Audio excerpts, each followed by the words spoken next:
Hey, my name is AtLu with AtLu Games, and today I'll be reviewing Star Ocean 5: Integrity and Faithlessness. Now, first off, just gotta throw out there that I absolutely love that title. So the game itself is kind of iffy to me. I enjoyed the game and would recommend it to fans of the series, or even just people who like JRPGs in general. But that said, it has a lot of issues, and I mean truly a ton of issues. Still, through all that, it still manages to be a decently enjoyable game. So from there, let's dive in to look at a few of those issues, as well as some things I enjoyed in the game.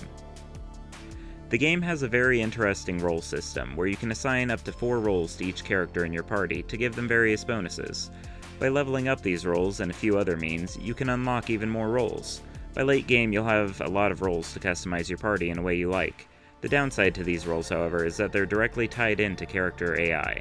Meaning you might have a pretty good effect on one role, but it might also cause your character to stand around doing next to nothing for most of the battle.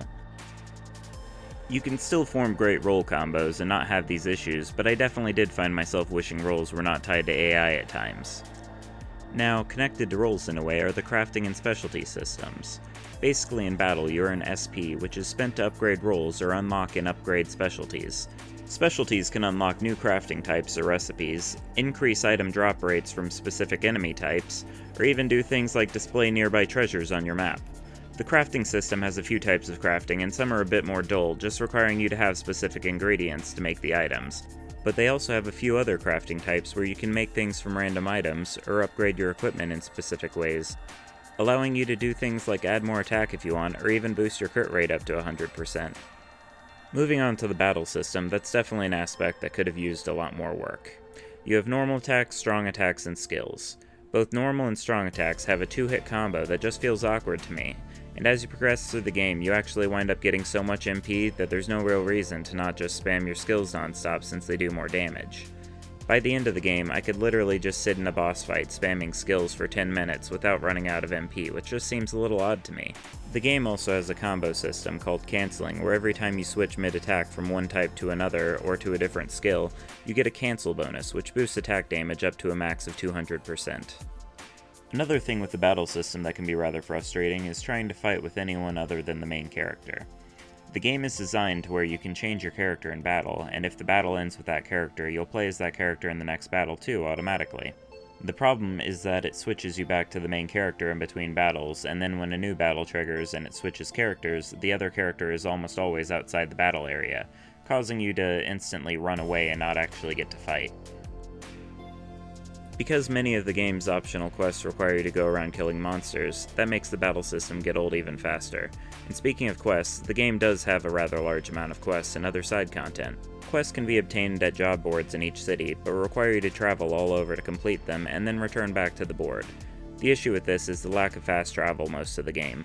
The game has a nice looking world with large open areas, but without fast travel it takes a long time to get around. And though the areas are fairly large and open, the world still winds up feeling a little small despite how long it takes to get around due to many areas only having one zone between them. This isn't helped by the fact that the run itself is quite slow and just seems to be a sped up animation of normal movement. Now, fast travel does exist in this game, but the game gives it to you and immediately takes it away, only to not give it back until the very end again. One last thing to discuss with side content are PAs, which stand for Private Actions. If you like to get to know characters and see optional bits of dialogue in your party, these can be pretty great as there are tons of them scattered all around the world. A downside to this, in a way though, is that there are truly tons and tons of them, and if you want to listen to them all, whether for character development reasons or even unlocking some roles, you'll be walking back and forth in certain areas over and over.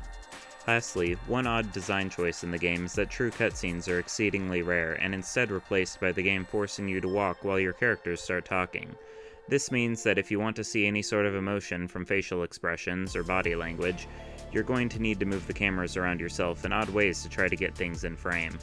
Along with this, many times the game will make you start walking too early with nothing triggering for a while, or do the opposite and not let you go back to running for a bit.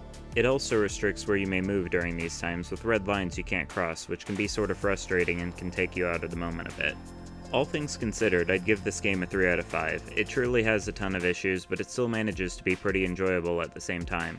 I wouldn't go in expecting something amazing, but if you're just looking for a decent JRPG with a mix of fantasy and sci-fi, definitely give it a chance. Anyway, thanks for joining me on my first review. We'll hopefully have more of these coming sometime soon. If you like this, be sure to hit the like and subscribe buttons below. I'd really appreciate that.